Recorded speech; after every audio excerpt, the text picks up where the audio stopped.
She was supposed to kill him the moment she saw him, but when the alien queen looked into the human's eyes, she hesitated, and in her world, hesitation meant death. The war had already lasted 3 years. Earth was burning, cities were gone. Oceans were poisoned, the sky no longer belonged to humans.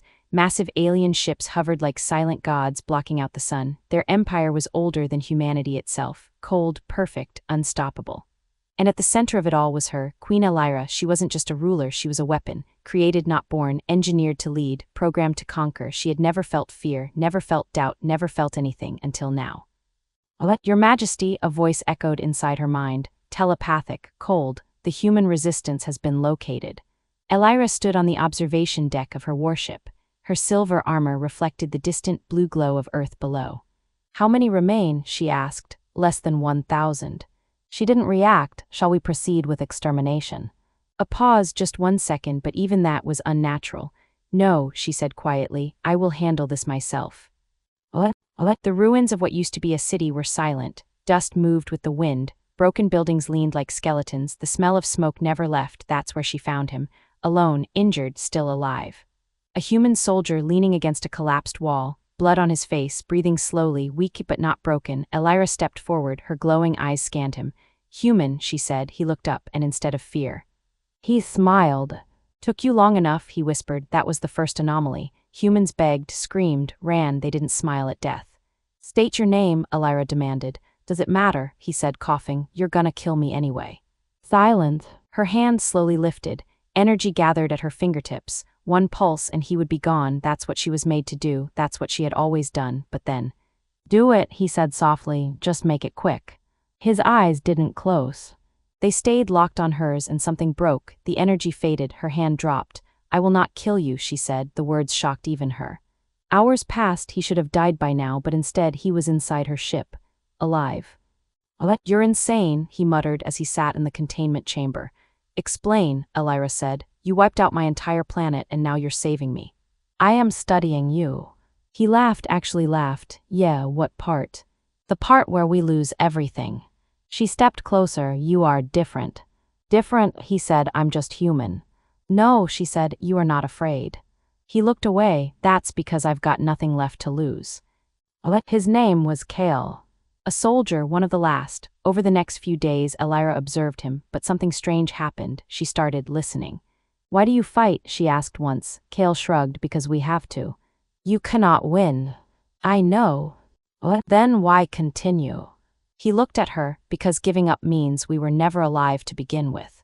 Silence filled the room. Elira had studied thousands of species. None spoke like this. None chose hope over logic. Days turned into weeks and the queen changed. She began delaying attacks, ignoring commands, watching him more than necessary, learning more than she should. Your Majesty, the voice returned, you are deviating from your purpose. I am evolving, she replied. Correction, you are malfunctioning. Her eyes darkened. I am the queen. You are a construct. That hit something deep, dangerous. That night she went to Kale. You were right, she said. He looked up. About what? I was not born. He frowned. What do you mean? I was created, designed to feel nothing. Kale stayed silent. And yet, she whispered, when I look at you something changes. He stood slowly. Elira. That is not my name, she said sharply. It is now. She froze. No one had ever named her before. She had always been a function, a role, a weapon, not a person. Why did you save me? He asked softly. She hesitated. Then finally said, I do not know. That was the truth, and it terrified her. Alarms suddenly screamed through the ship. Red lights flashed. Intrusion detected. Her entire body went rigid. They found out, she whispered. Who? My creators. What?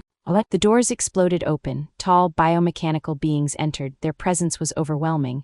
Cold, perfect. Queen Elira, one of them said, you have failed. Kale stepped back. What the hell are those? Gods, Elira said, or monsters. What? You were designed to eliminate humanity, the being continued. Instead, you protect it. I made a choice, Elira said. You were not built to choose.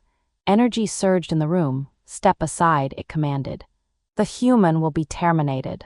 Kale looked at her. This was it, the moment. She could step aside, return to what she was, end this, end him. Instead, she moved in front of him. No. The word echoed like thunder. Even the gods paused. You will not harm him. Then you will be destroyed with him. Elira didn't move, then so be it. The battle was instant, violent, unimaginable, energy clashed, metal tore, reality itself seemed to bend. Kale watched in shock as Elira fought beings far beyond human understanding. For him.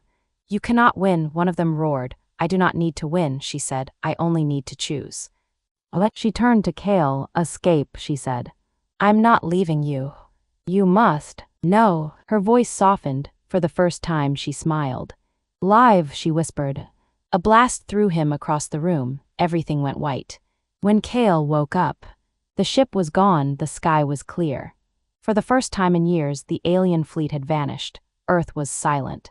Weeks later, humanity began to rebuild. They called it a miracle. A sudden retreat, no explanation, no reason. But Kale knew. One night, standing under the stars, he heard something, a faint whisper, familiar. Kale. His heart stopped. Elira. Silence, then. I am still here. He looked up, the stars flickered. The stars flickered, they could not destroy me completely, her voice echoed. I am something else now. Where are you? He asked. Everywhere, she said softly. I chose you and that choice changed everything. Tears filled his eyes. Will I ever see you again? A pause, longer this time, then when humanity reaches the stars I will be waiting. The sky shimmered and then she was gone, but the war, it wasn't over. Because somewhere in the darkness the creators were watching, and this time they were afraid of her, of him, of humanity.